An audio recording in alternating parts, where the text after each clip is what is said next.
Dublin, Easter Monday, 1916. The city alive with ordinary rhythms.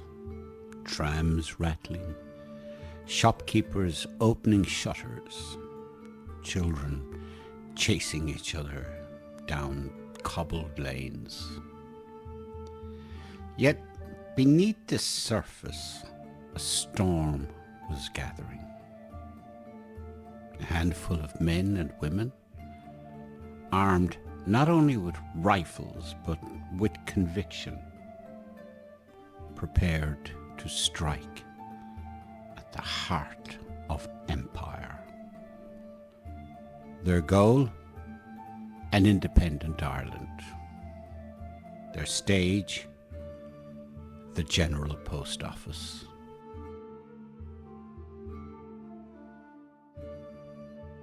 The leaders of the Irish Volunteers and the Citizen Army, Patrick Pearse, James Connolly, Tom Clark and others, had plotted in secrecy.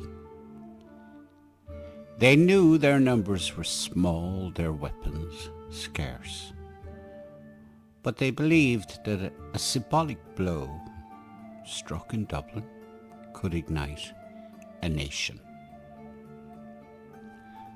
On Easter Monday, they marched into the General Post Office, unfurled the tricolour, and proclaimed the Irish Republic. Pearse's words echoed through Saxville Street.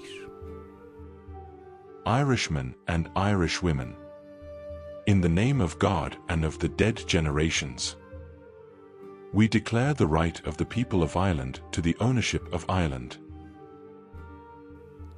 For a moment, hope filled the air.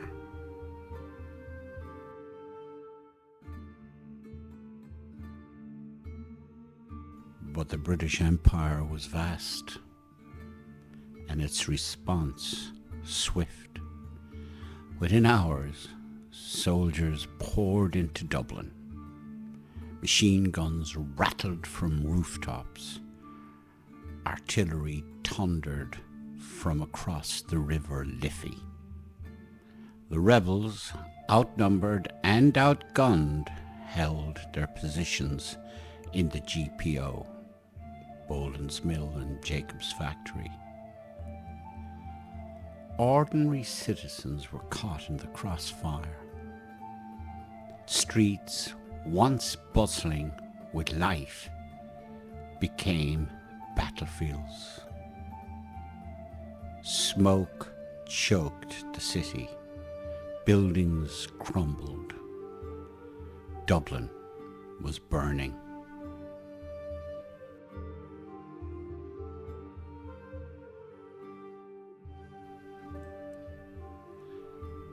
After 6 days of fighting, the rebels were exhausted. Supplies dwindled, casualties mounted. Connolly lay wounded, carried on a stretcher as the GPO collapsed in flames. Pearse, faced with the suffering of civilians, ordered surrender. One by one, rebel strongholds fell silent.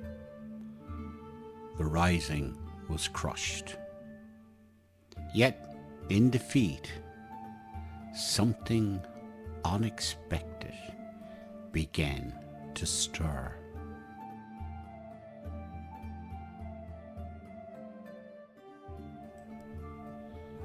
In the days that followed, the leaders were imprisoned in Kilmainham Gaol. One by one, they faced the firing squad. Patrick Pearse, poet and teacher. Joseph Plunkett, who married his beloved Grace hours before his death. James Connolly, so gravely wounded he had to be tied to a chair before execution. Their final letters, written to mothers, wives, and children, speak across the century. Words of love, of faith, of sacrifice. We shall meet again in a better Ireland. These voices, silenced by bullets, became immortal.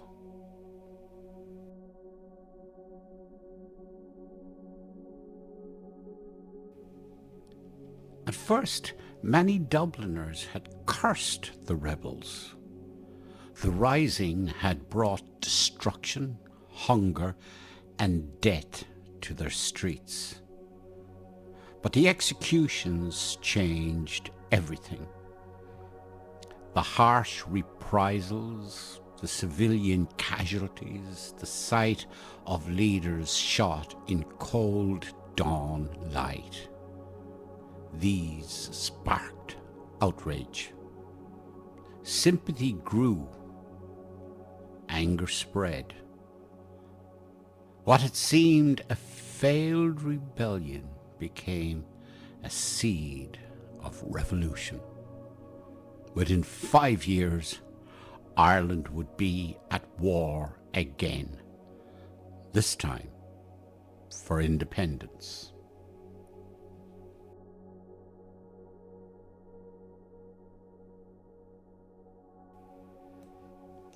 In their final words, the executed leaders revealed not only political conviction, but human vulnerability. Pearse wrote of destiny, Plunkett of love, Connolly of workers' rights. These fragments remind us history is not made by faceless forces, but by people, flesh and blood, hope and fear. Their sacrifice asks us to consider, what price does freedom demand?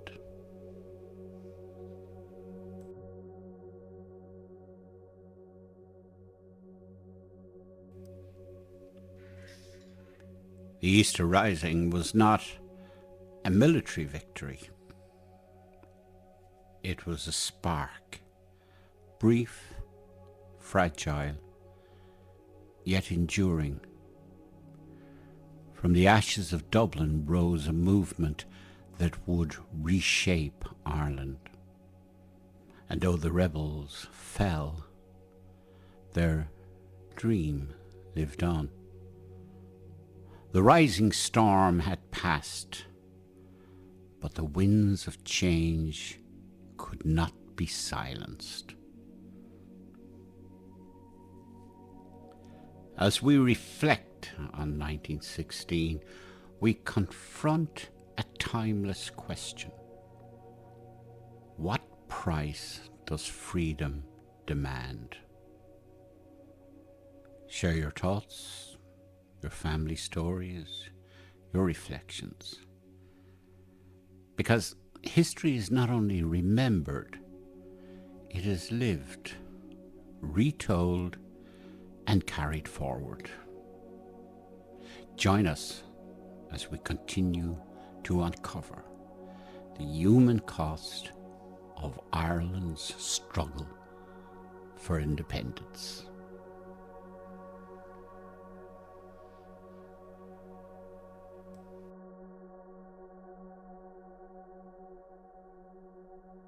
Thanks so much for spending time with us today. If you enjoyed this story, don't let it stop here. Hit subscribe and tap the notification bell so you'll always catch our next deep dive into the moments that shaped our world. Every like, share, comment, and subscription helps more than you might think. Each one is worth a penny to our project without costing you a thing. That's how we keep Emerald Chronicle going, since we rely 100% on YouTube earnings to fund our research and production. When you share, you're not just passing along a video. You're helping keep Irish culture alive and bringing it to a global audience in today's multicultural world. And while we sometimes use AI images, we do so under a 100% open AI policy, always drawing from public domain sources to recreate the reality of the time. We're careful to respect copyright and the rights of original artists. And remember, all of our research, development, and production is 100% human, with only the occasional exception for narration. We've also listened to our members. Since November 1st, 2025, we've made sure that all sources for our videos are listed in the description, and we're working through our back catalog to fully cite every story we've told. Emerald Chronicle is primarily a one-man project, founded by Irish historian Jerry Hannon from his base in Limerick City, Ireland. If you'd like to reach out, you'll find his email in the video description. And here's where you come in. We'd love your ideas. Drop a comment with the stories from our past that you'd like us to bring to light.